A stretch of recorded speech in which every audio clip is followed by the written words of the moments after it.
Legionella pneumophilia. Morphology. It is a thin, non-capsulated, gram-negative bacillus. The Legionella is motile with the help of polar or subpolar flagella, and it is non-sporing.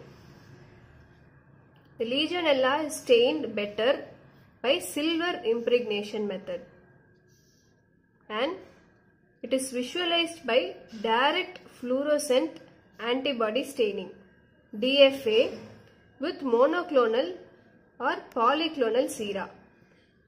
So the Legionella is thin non-capsulated gram-negative bacilli which is motile with the help of polar or subpolar flagella. It is stained better by silver impregnation method and visualized by direct fluorescent antibody staining which is done with monoclonal or polyclonal sera. Epidemiology. The Legionella are widely distributed in natural water sources like stagnant waters, mud and hot springs. Human infection is by the inhalation of aerosols produced by cooling towers, air conditioners, shower heads. They act as disseminators. So human infection is by the inhalation of aerosols produced by cooling towers, air conditioners and shower heads. There are no animal reservoirs and the infection is limited to humans. There is no carrier state and also there is no human to human transmission. So the transmission is only through the disseminators by the aerosols. Next is risk factors. The risk factors include smoking, alcohol, immunodeficiency, old age and hospitalization. And it occurs most commonly in men. There is no animal reservoir. Infection is limited to only humans. There is no carrier state and no human to human transmission. Risk factors are smoking, alcohol, immunodeficiency, old age and hospitalization. In developed countries, the Legionella accounts for 1 to 3% of community acquired pneumonia and 10 to 30% of hospital acquired pneumonia. In developed countries, the Legionella accounts for 1 to 3% of community acquired pneumonias and 10 to 30% of hospital acquired pneumonia. Now let's see about the pathogenicity. The Legionella causes a disease called as legionellosis, which consists of two components, two diseases, which are Pontiac fever and Legionnaire's disease. So legionellosis consists of two diseases, Pontiac fever and Legionnaire's disease. Let's now see the pathogenicity. First, the Legionella enters through the aerosols into the alveoli. So it enters into the alveoli. These are the alveoli. This is the magnified structure of a single alveoli. So in alveoli, they enter the monocytes and macrophages. These are the macrophages in which they multiply. So the Legionella enters through aerosols and enters into the alveoli. In the alveolar monocytes and macrophages, they multiply. And there is dissemination from here into the body, and the dissemination occurs by either endobronchial or hematogenous or lymphatic. The dissemination can be endobronchial, hematogenous or lymphatic, and thereby it causes legionellosis.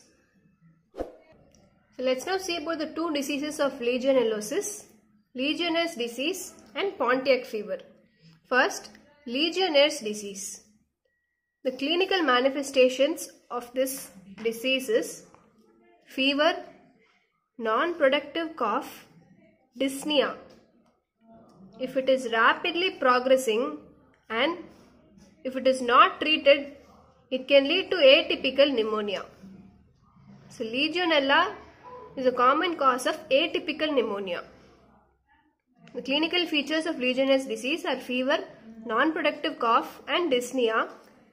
If it is progressing and without treatment, it can lead to pneumonia. Diarrhea and encephalopathy are common, and the mortality is 15 to 20%. And the cause of mortality in Legionnaire's disease is because of progressive respiratory failure and shock. And more cases occur in the elderly. As advanced age is a risk factor of legionellosis. The second disease is Pontiac fever. The Pontiac fever is a mild, non-fatal influenza-like illness with fever, chills, myalgia and headache. So Pontiac fever is a milder disease which is non-fatal and it has influenza-like symptoms with fever, chills, myalgia and headache. Coming to the lab diagnosis.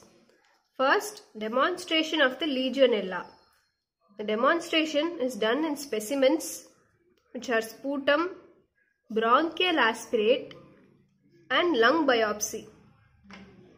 They are demonstrated by direct fluorescent antibody test. Second is culture. Legionella requires a complex media to grow. So the culture is done in BCYE agar, which is buffered charcoal yeast extract agar. The complex media used for culture of Legionella is BCYE agar, buffered charcoal yeast extract agar. The third step is identification of Legionella antigens. So the Legionella antigens are identified in urine by two methods, latex agglutination or by ELISA, enzyme-linked immunosorbent assay. The fourth is detection of serum antibody. This is also done by two methods, which includes ELISA or indirect immunofluorescent assay. So the four lab diagnoses are demonstration of Legionella in the specimens by direct fluorescent antibody test. Second is culture in complex media, which is BCYE agar, buffered charcoal yeast extract agar. Third is identification of Legionella antigen in urine, done by latex agglutination or ELISA. And fourth is detection of serum antibody by ELISA or indirect immunofluorescence assay. Lastly, the treatment. Treatment is by antibiotics, which include newer macrolides, ciprofloxacin and tetracyclines. And rifampicin is used in severe cases. So the treatment is by newer macrolides, ciprofloxacin, tetracyclines, and rifampicin is used in severe cases. That is all about Legionella. Thank you.